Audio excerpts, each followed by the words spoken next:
Continuing my misogynistic rant. Uh, no, I'm just kidding. Um, actually, what I wanted to talk about was Metal Gear Solid. Um, because I was wondering, are anti-war movies soy? No, no, I'm just kidding. Um, but it's kind of ironic that every anti-war movie or every anti-war piece of media is about war and takes place in the war. I'm joking, of course, but there's an exception, at least one that I know of, which is the Lord of War movie, because he doesn't actually he's never a part of any war. He's just an arms dealer. Also, Lord of War has got to be I don't know if I'm gonna say it's in my top 10 movies because there's part of me that just doesn't respect things that are too violent and sexual, and Lord of War is definitely a movie like that. So maybe it's in my top 25 or something, just in terms of enjoying it. But I don't know if objectively I would rate it there.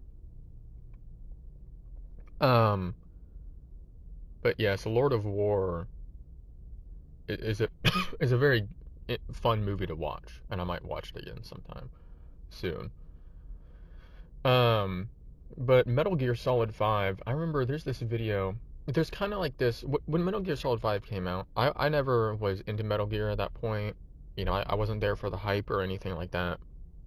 And in fact, when I actually bought Metal Gear Solid 5 on Steam, I didn't realize that there was multiple snakes, multiple snake characters, because there's Big Boss and there's Solid Snake and yeah, whatever.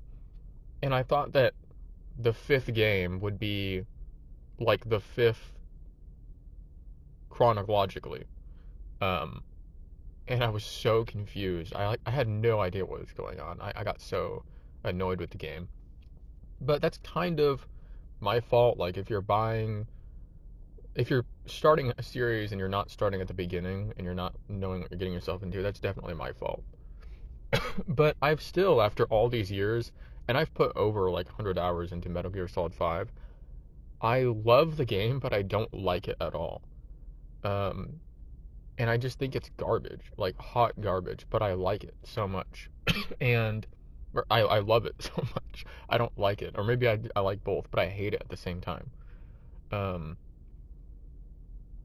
and, I think it's a terrible anti war piece, considering that it's all about you going to war for revenge.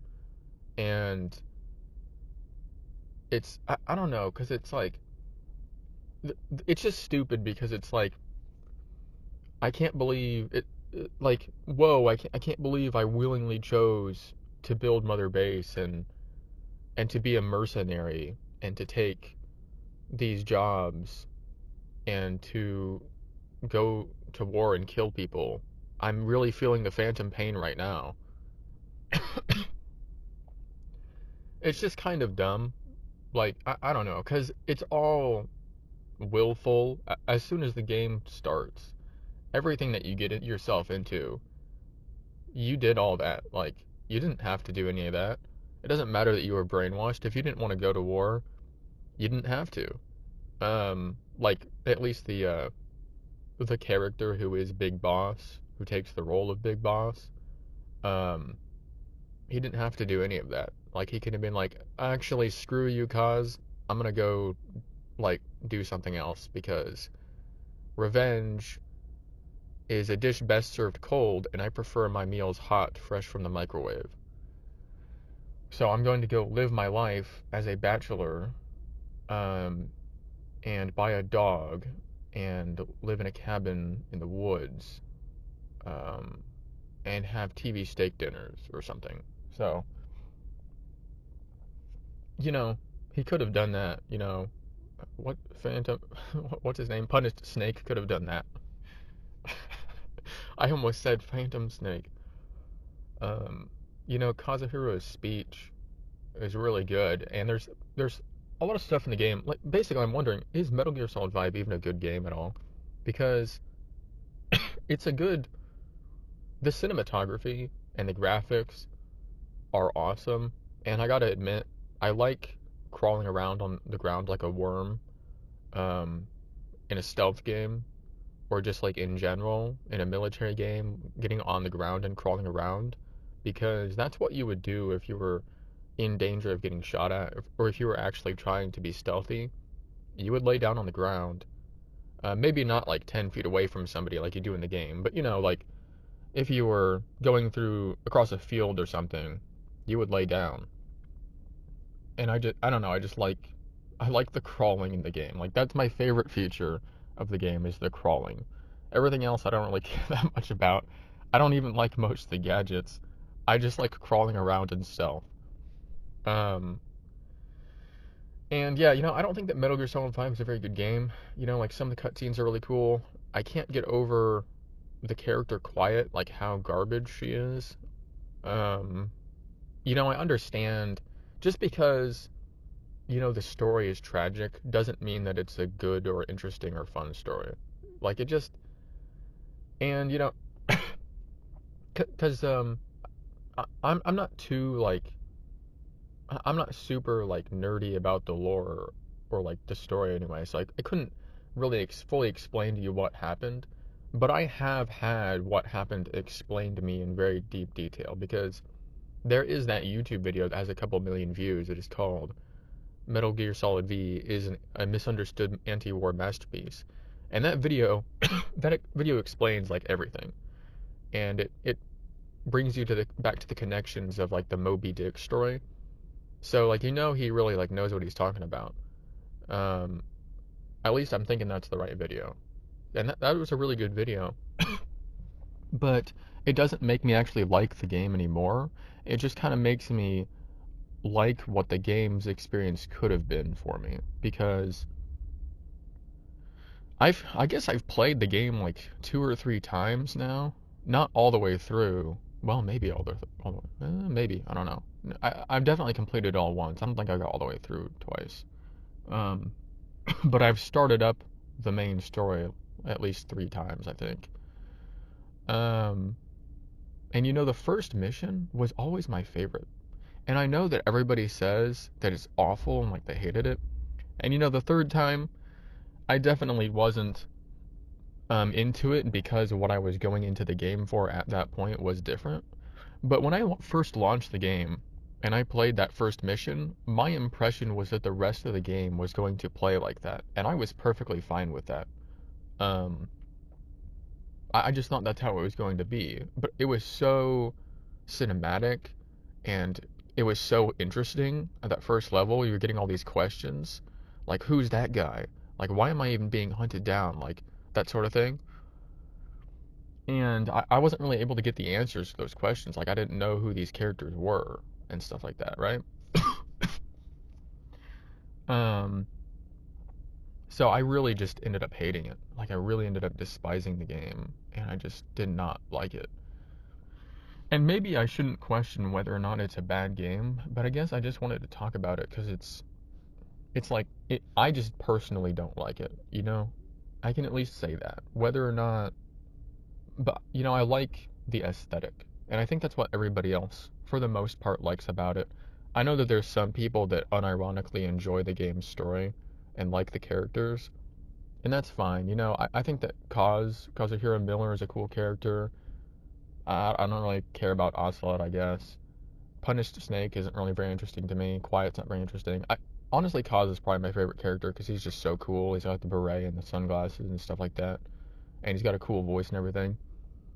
Um, but all the rest of it, I don't really like. Story wise, Kaz is like the cool guy. I like him. Everybody else, I don't really care about.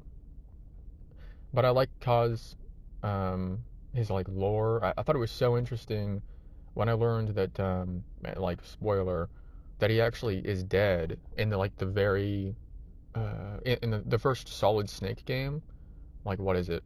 Uh, I don't I don't remember what the base is called. I should know what it's called, but I don't. Like the place in the Arctic he infiltrates. Um, Shadow Moses, right?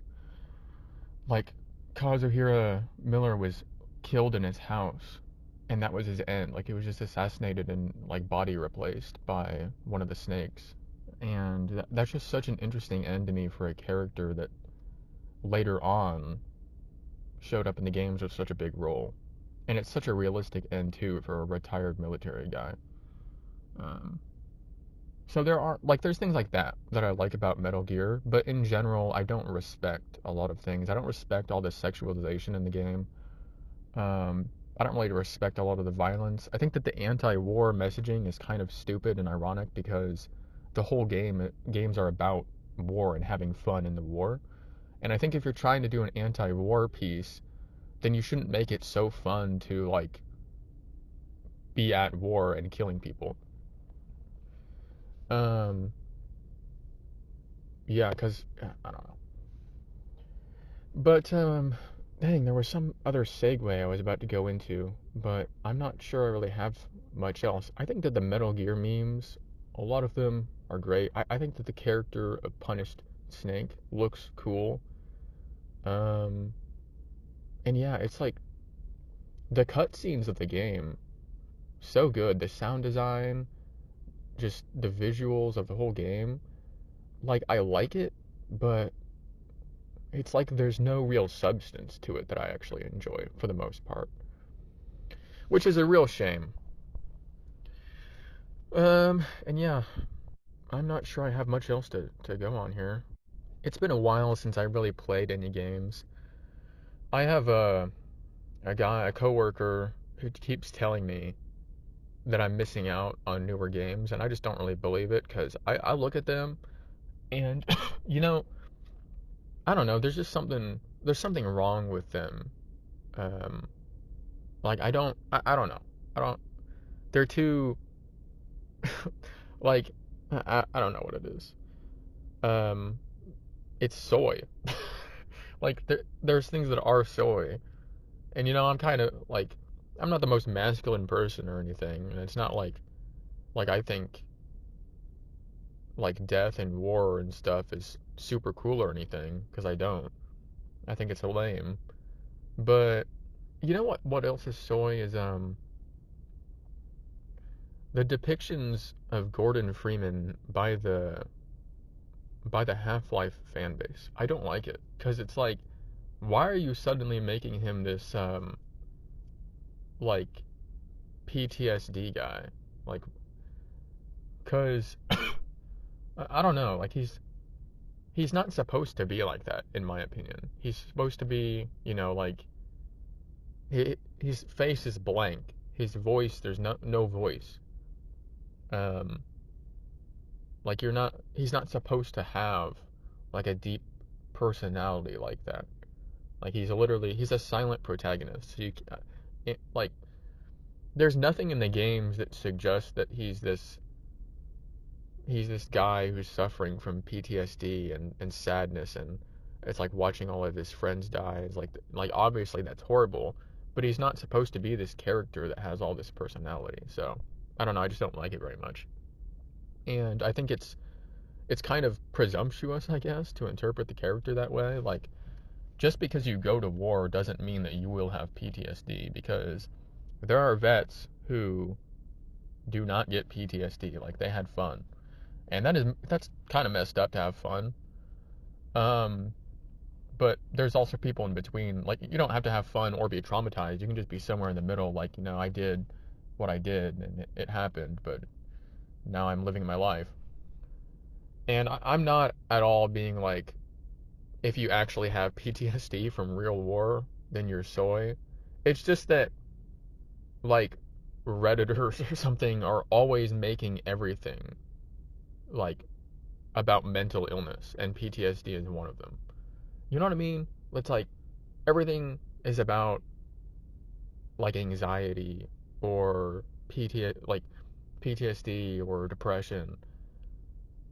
I don't know. I don't know what I'm really talking about fully. If you're anti-war and you really care so much about people's, mental state and such, you should never advocate for any war for like, I don't know. I don't understand people that it's like I feel like almost everybody is selectively anti-war. Like they're in theory anti-war until propaganda gets pushed in their face, and then suddenly they're supporting one side of a war. When all that Russia stuff happened and the Ukraine stuff, I never paid any attention to that because people just don't realize how much propaganda there is. And you know that's actually interesting because a lot of the Metal Gear Solid V story is basically about like you're being manipulated into war, and like that's the whole thing. Like every time basically every time you're supporting a war, you're being manipulated. Like somebody is tricking you into doing this, and like war is like nasty because obviously people die. And you know, it just really doesn't have to happen a lot of time, but it does because people get motivated to do it.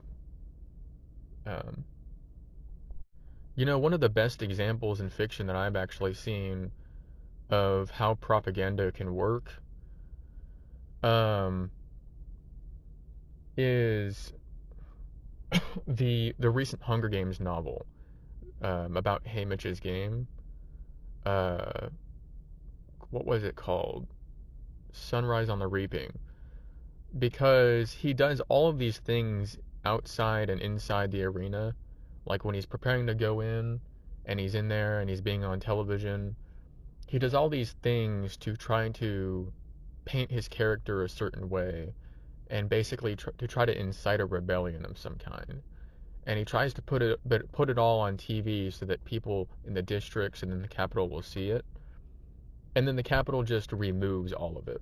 Like everything that's televised before, like after, like everything that the people see on the TV screen that happened in the games, it just removed all of his like good, respectable character and made him into somebody totally different in people's eyes. And that was really interesting. Like, because I don't know if I actually saw that one coming. I was really surprised by that. But there's a lot of things like with Suzanne Collins' writings. I'm running out of time, but like there's a lot of it that's like really unrealistic. And you know, the big problem with the Capitol is that they had the Hunger Games going on, but if they didn't, um, like people would have stayed oppressed and wouldn't have done anything. So the interesting thing is, like if the Capitol had been a little bit less oppressive, they actually would have succeeded in ruling over people better. Like if they just hadn't been so if they hadn't just made such a spectacle out of oppressing people, then the rebellion probably wouldn't have happened. That's a really interesting thought. And you know the dumbest line in that series is when President Snow says that like he admits to giving the rebels a little bit of hope because in his mind giving them a little bit of hope is for some reason better than no hope because like I don't know, like wouldn't it be better to convince them that there's no way that you're going to defeat them to defeat the capital? But he for some reason he like I don't even know what the logic is there. It's like you give the people a little bit of hope so that so that what? Like so that they'll try to rebel against you and then they do? Like that's what happened. Anyway, I'm out of time, so I guess there's my rant.